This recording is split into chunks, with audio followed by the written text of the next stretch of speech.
Hi, class. Welcome to the week 14th. Before we start the class, I want to make a few announcements. First of all, you have done very well in the Padlet. I appreciate your work and shows your interest in class participation very well. And the ones who didn't participate, please, there is a due date, and we will do that every week for the class participation. So every week you need to go on the Padlet and put your comment on the question, discussion question, or and comment or your colleagues on your colleagues' um, comments. So that would be sharing thoughts, ideas, and we all can share the information together. That's one thing. The second thing that I'm going to do is probably this week I will be sending email for each group. I will be dividing the class to groups of 5 or 6, and they will be together until end of the semester. And basically, when I send a group assignment, you need to communicate with each other and generate a group assignment. And to do that, you probably, first of all, this week, probably after I send the email, you try to talk to each other, see how you're going to communicate with each other, maybe through the chat or through Facebook or through Google Chat, Hangout, whatever is convenient, or WhatsApp. And this way you're going to be as a group communicating with each other and doing some collaboration together.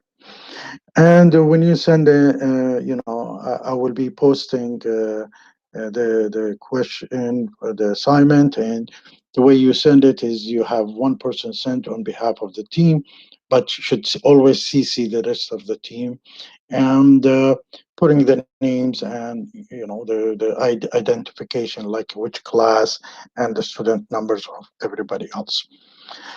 Now, the reason that I like to see that you do as a group work, because the fact that I'm sure there is all between 6 of you or 5 of you. There is people who good in presentation. There is people who good in research. There is people who's good in writing. Um, so you probably first week will spend it understanding each other, trying to find out. You dividing the jobs, and you you know each one will do something in that sense. Some people will be in charge of looking and doing research. Some people will be in charge of putting the material together, and the others will be in charge of communicating with me and doing the presentation. This is what you will be doing the rest of your life, by the way, if you get planning to work somewhere, because you cannot work alone. You always have a team, and the team could be, in old days, we could be meeting physically, but in these days, there's a shift. There would be, hopefully, one day we will meet physically, but also we have to utilize the virtual things that available, so that there is a big shift in the market, and the virtual applications are taking an extreme its place, which is they supposed to be taken before that. So these are the two things that I like to announce about it, and step by step, I will be sending you the information about your group and how you're going to communicate with each other on that group. So without further ado, we will start the chapter 4 now, and I hope you guys enjoyed the weekend. And let's start the chapter. Now,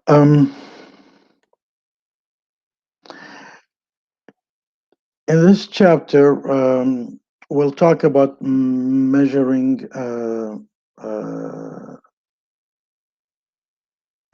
the economy, part 2, and this time we'll talk about unemployment and inflation. Now, So, measuring economy, what we're going to be learning here, we will be describe what unemployment is and how it is measured, explain the different types of unemployment and the cost of the unemployment. We will be explaining the inflation is what is the inflation and how it's measured, and explain the two types of inflation and describe the cost of the inflation. So, what's unemployment? Unemployment is those activity, ac- those people who actively seeking work. They're looking for work, but they do not have employment. They're not working. The working age population exclude people who are under 15 years old in Canada. Those who from three territories, Canada has provinces and territories. So have a three territories. Those people who is in those three territories or on Aboriginal reserves, and excluding also full-time resident of mental, penal, institutional, hospitals, or the armed force. So these are not part of the excluded from employment. Now, if we're looking at the population of Canada, the total population is 35, and for 2015, 35 million point 850,000 people. The working age, the people who are above 15 years old population is a 29.28 million. The labor force, we said there is people who is in the militaries or, for some reason in the first slide are not part of the work. So the labor force is 19.28. The employed group or people is almost 18 million, and the unemployed is 1,330,000. So the labor force means the members of working age population who are either employed or unemployed. The employed one is those in the labor force and in paid employment. They're getting paid, not the ones who volunteers. The unemployed, those in the labor force and actively seeking employment, but not in the paid employment. So they're seeking employment, but they're not getting paid because they're seeking employment. So these are unemployed people. Now, unemployment, uh, the participation rate, this is how it gets calculated, or it is the members of working age population who are either employed or unemployed. So this is the participation rate. So the participation rate, you got the labor force over working age population, which is multiplied by 100. And here we have the participation rate in Canada in 2015, we said is a 19.28. And the working age population 28, so 65% 0.8 is what you call a population rate. So the labor force over the working age population. Now, participation rate in Canada, it shows the shift is like it's increasing because there was lots of migration, young people coming in, and in the females start going to the working. In the old days, they were not a lot, they didn't work. You will see the increase in the females, but when it comes to the male, is decreasing because of the aging thing. Now, the unemployment rate. The unemployment rate is the percentage of those in the labor force who do not hold paid employment. So the employment rate is people who is in the labor force, they want to work, but they don't have work and they don't get paid for it. And unemployment rate is number of unemployed over labor force. Multiply by 100, which is 6.9. Here, if you look back, you see the participation rate, and here is the unemployment rate, and it's all driven from this statistical data that we got here. Now, so the unemployment rate is 6.9 in 2015.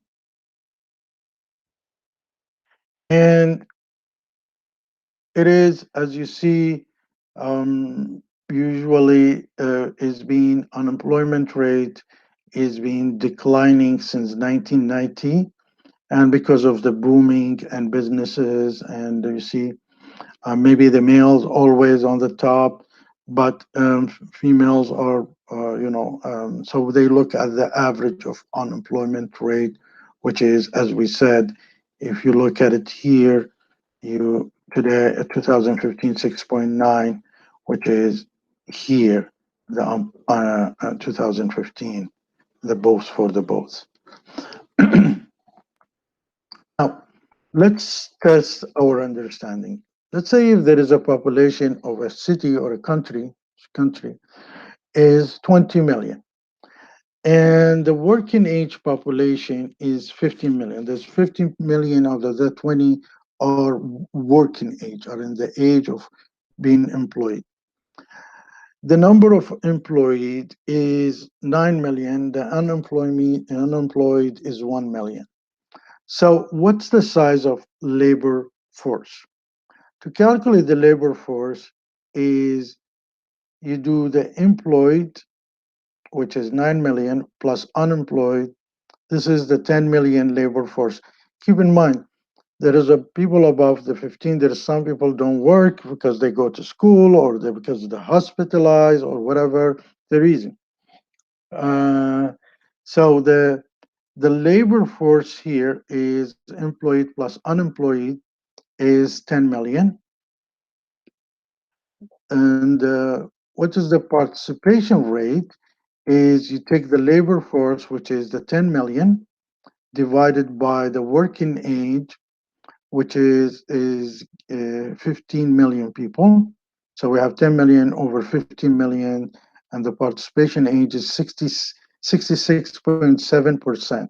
So the people who is participating in the labor force who wants to work or they're already working is 66.7% of the 15 million people.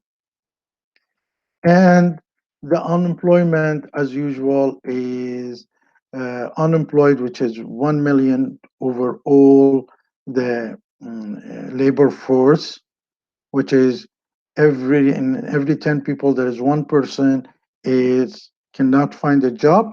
So the unemployment rate is 10%. Now, there is different types of unemployment.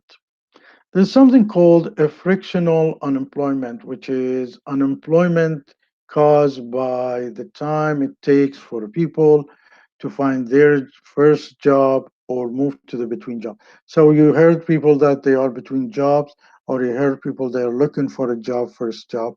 So that's what you call the frictional unemployment. Then you have the structural unemployment that result from mismatch of skills. So if we have too many teachers and not enough schools, that's a mismatch of we have in some countries too many doctors, not enough hospitals or patients, that's a mismatch. Or because of location between jobs available and people looking for work. So you might have in GTA and Toronto lots of people, lots of jobs, but we have high unemployment in Winnipeg because they are there and the jobs are here. Now we have the cyclical unemployment, which is occurs in Canada because of the weather, occurs as a result of could be a recessionary phase of business cycle. So we have booming and we have recessions, or at the peak of business cycle, there is a full employment. The natural rate of unemployment. There is always has to be a natural rate of unemployment, which is could be some countries is between 6 to 9%.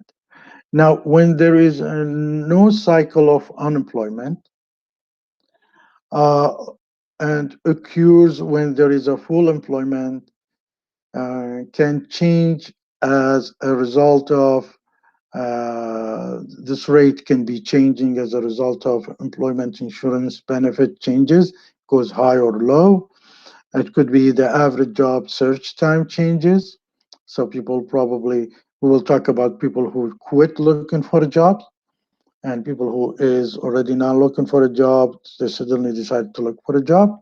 And because of the labor force participation rate changes. So the types of employment, as we explained in the first previous slide, here's the employed people. Now, when the employees reach over 65 years old, they will be retirees and they will go become not in the labor force. And if the employee got laid off, dismissal, or they quit, they go for the unemployed. So these are unemployed is considered to be a part of an unemployment rate. But the people who goes there now looking, it's not. And when the unemployed, um, uh, you see there is a new hires or recalls, they come back to work for some kind of in Winnipeg, for example, or Manitoba, because it's so cold in winter, there is no construction, they become unemployed, but somebody comes in, they be called. So they are called recalls, or there's a growth in the economy and there is a new hires. And some of these unemployed become feeling discouraged and they just sit at home and they choose not to look for a job anymore. And there is some people who's at home, for example, a woman wants to start working after her kids start growing up, or a man decided to work after the retirement. They could do re-entry or homemakers entry, they call it. As also there is part of them as a student and discourage work entries. They go to the, they go to unemployment because they are searching for the jobs. Now, the categories of the following set of circumstances as a frictional, structural, or cyclical employment. We need to differentiate between them. Let's assume this case where the Sanjit is a pulp mill worker, is laid off because the mill's inventory are at all-time high. So there is lots of inventory, so they get laid off, and because they don't need people to produce more, and that's called a cyclical, because once things goes down, they will recall them and come back again. 5 years ago, Allison left a job she did not like and is still working, looking for another job. That's what you call frictional, because she's looking for a job and she's just changing the job. She's not sitting at home quitting, looking for a job. And then you got the structural, because Jan was a fisher on the East Coast but sold his boat after 5 years of hard work with a little no revenue there. He has not been employed for almost a year because it's a structural different job shifting is there. Now, there is a what you call a criticism of official rate. The reported unemployment rate maybe include understate, understated because part-timers are included as a full-timers. So any part-timers is considered to be a full-timer, and this is unacceptable sometimes. Understated because it's excluded and discourage people who's not looking for a job. They give up on the job, looking for a job also. So George Bush one day he said, "Well, you know, people are looking for a job," and behind him there was a sign saying, "We are looking for part timers." And he was commenting that our business is booming and we reached a full time thing. A part timers usually it's being criticized as not part of the employment rate, but actually, you know, sometimes they excluded it from the unemployment rate because he's a part timer. They considered he's working. Sometimes it's overstated because of the false information from some EI recipients, and sometimes it's overstated because of false of information from those working under the ground. Is usually these are always you will find it people in the politician and arguing about this politician in power. They say, well, we are in a booming and our people is working. The other side says, no, you are understated because there is lots of part-timers, which is they're not you know, they should not be considered as a part-time. And you know, politicians utilize, for example, the other two or the above two according to their situational. Now, what's the cost of unemployment?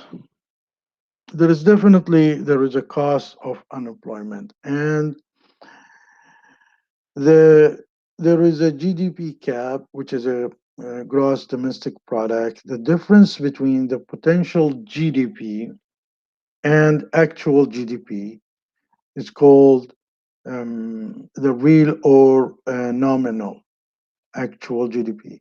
So the GDP gap is the potential GDP if all these people who is looking for a job go back to job and stop producing, then there would be the potential GDP minus actual, which is what's going on, people who is really looking for a job and have a job.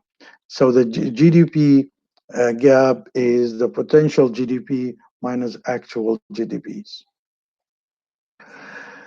The Okun's law says for every 1% of cyclical unemployment, an economy GDP is 2.5 percent is below potential. And we said cyclical employment is, we brought the example of somebody who is producing and there's full house, so they laying on off for a while until you know they can get rid of sell these things and they call it. So it's like a it depend on the weathers or it depend on the demand. That's called cyclical unemployment.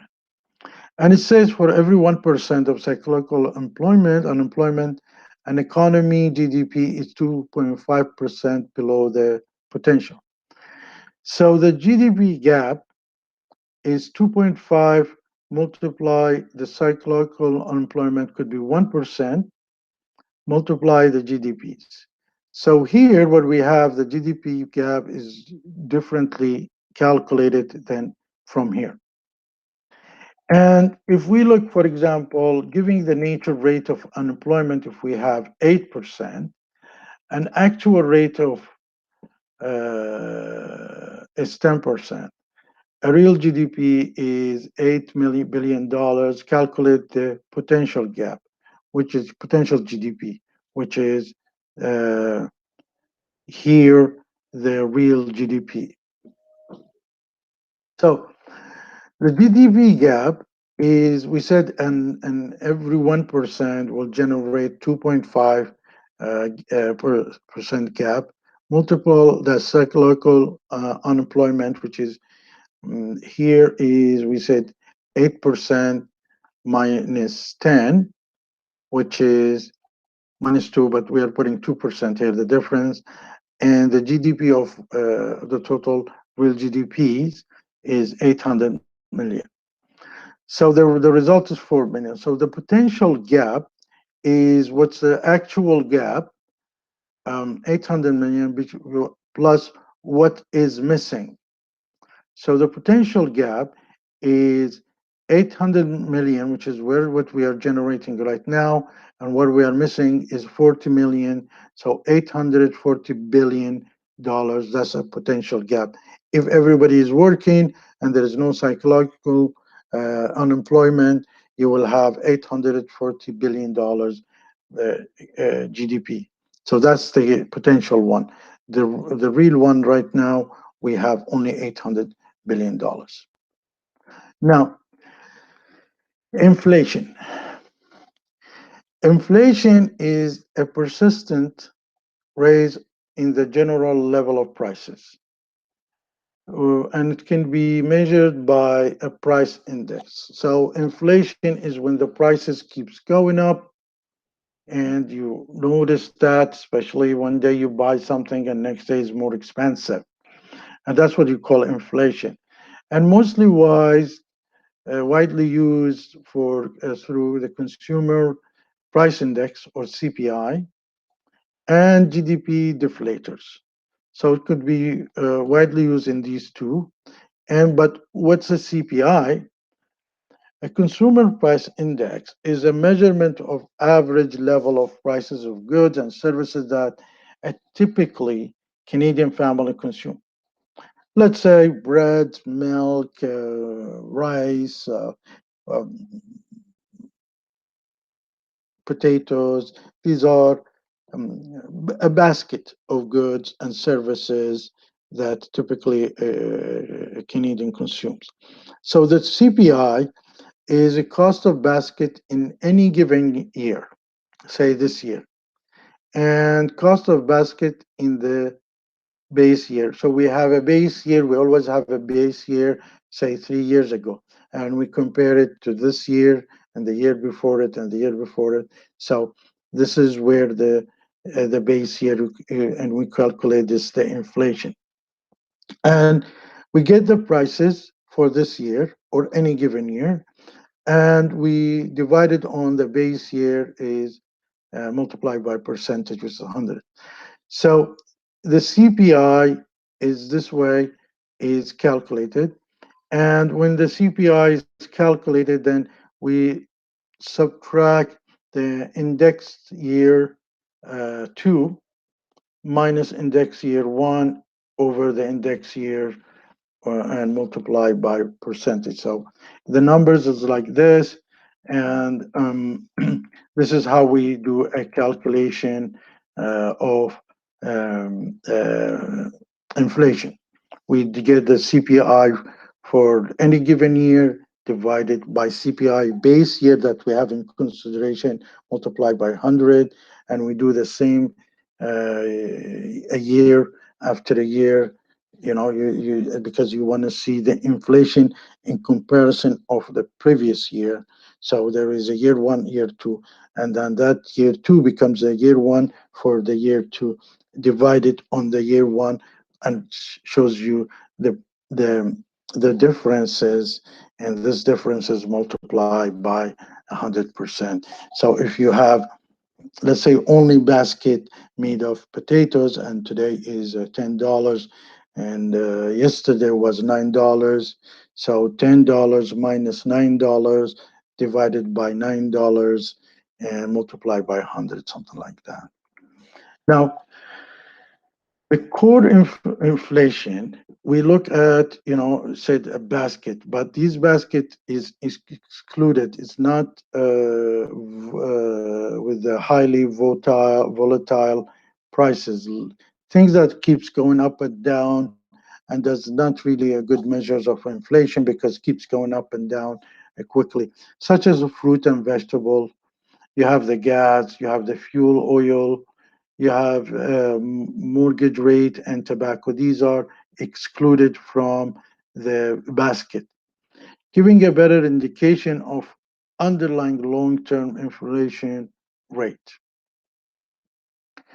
The other way of doing it is the measuring inflation is GDP deflators, a measure of the price level of goods and services included in GDP. So the GDP deflator, we take the nominal GDP, which as we said, we calculated it in a few slides before, over the real GDP and multiply by 100%. The difference between CPI and GDP deflator, CPI usually explicit index using constructed bundles of goods. Bundle of goods here is implicit. Bundle of goods remains constant. Here is bundle of goods change each years. Does not include capital or government goods and services in CPI. Include the capital and goods government services. These why these are included or excluded. You will get it. You will later on in the future chapter. We will discuss them. Why CPI including these and excluding others? Why GDP do that and not including something and excluding others?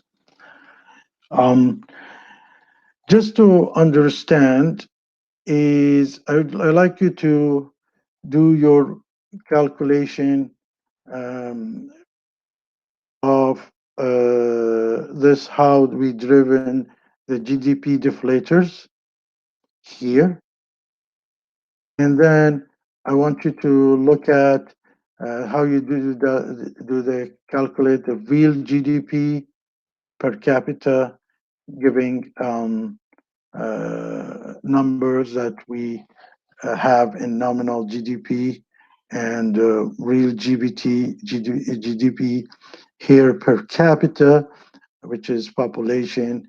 So the real GDP per capita is how it's divided and calculated.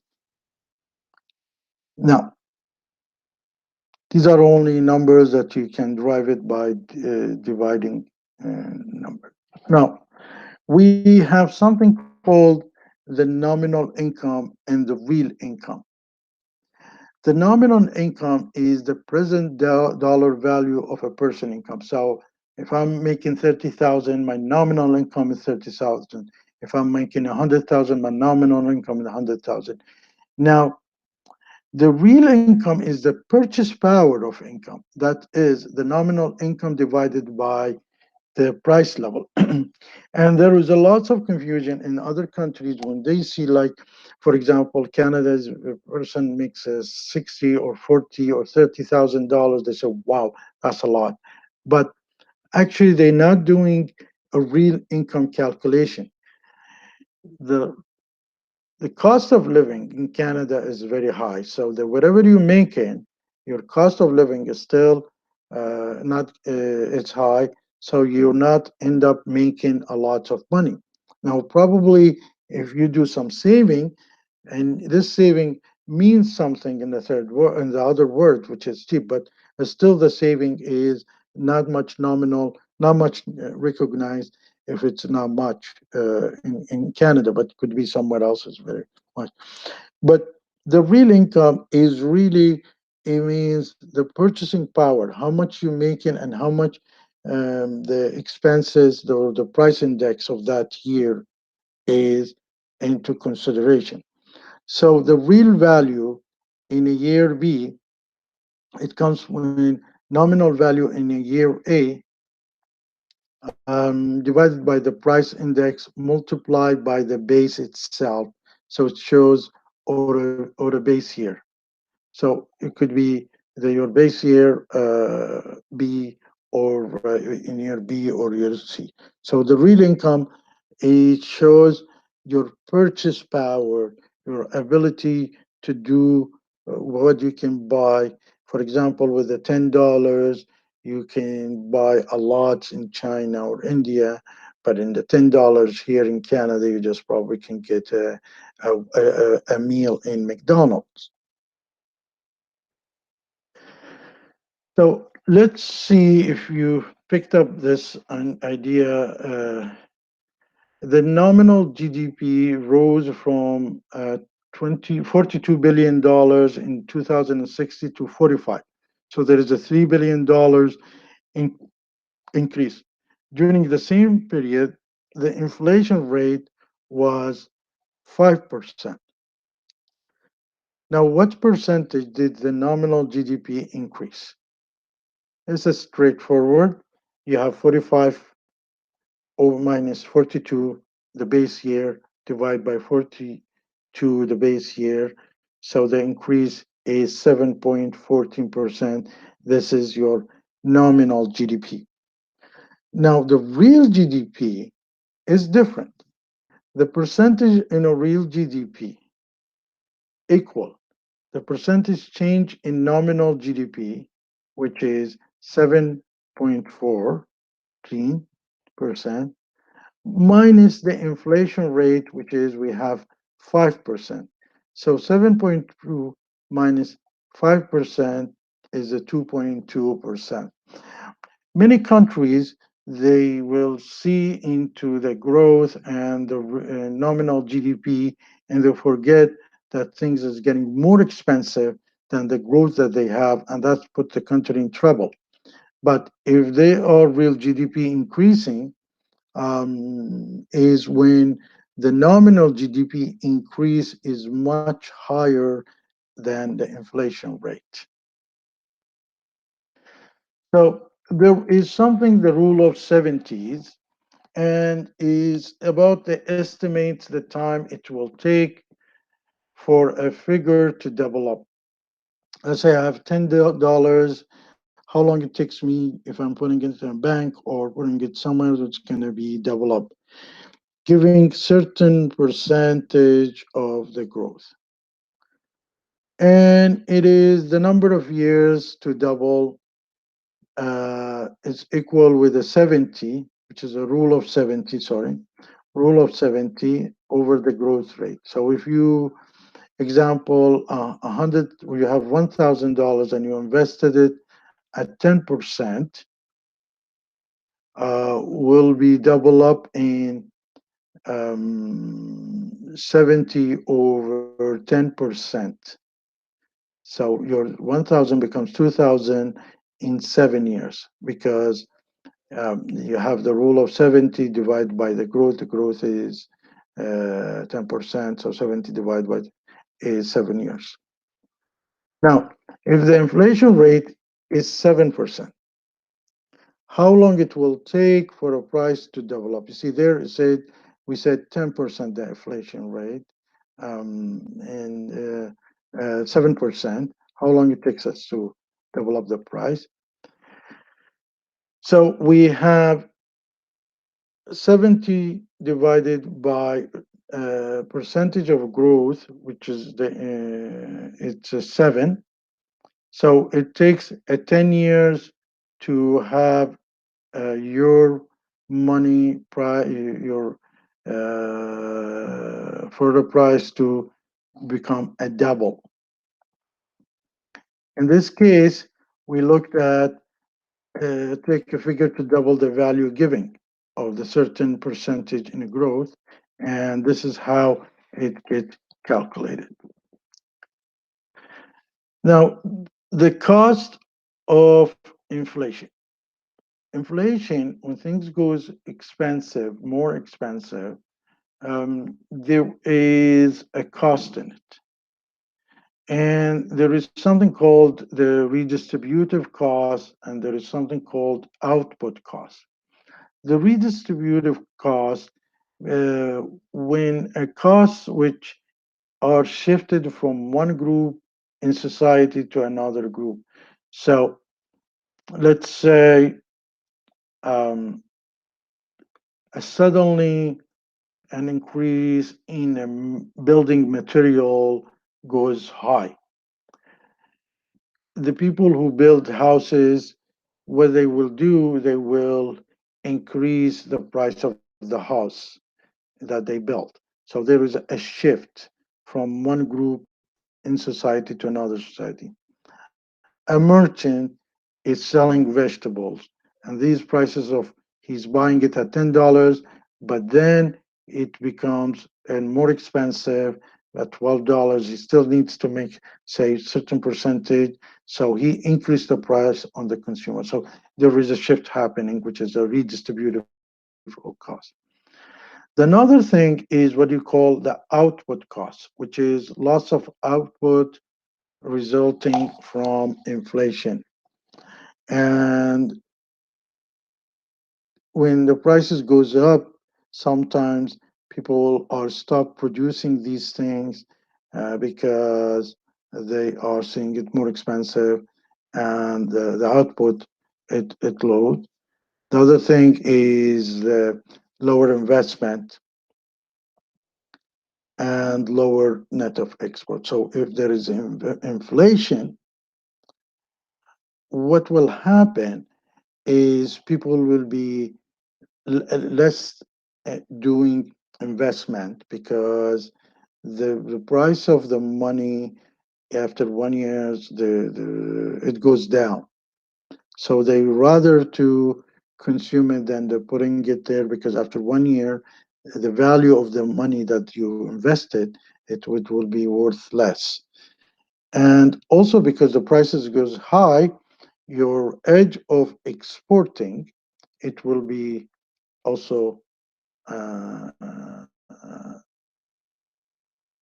less, because product will be more expensive, and the other countries will be not willing to import your product because your product becomes expensive. So these are the costs of the inflation. Now we have interest rate, and you will see some countries gives a 50% interest rate, some country gives 100%, some country gives a 3%, and now we see in Europe and in North America reach even 0% interest rate. The rate of interest measured in constant dollar is the rate, the real interest rate is equal with the nominal rate, whatever they're offering, minus the inflation rate. So the real interest rate usually, if the inflation is 10% and I have money, I want to make the 2% on my money. If the bank doesn't give me 12%, then I will do something else with the money.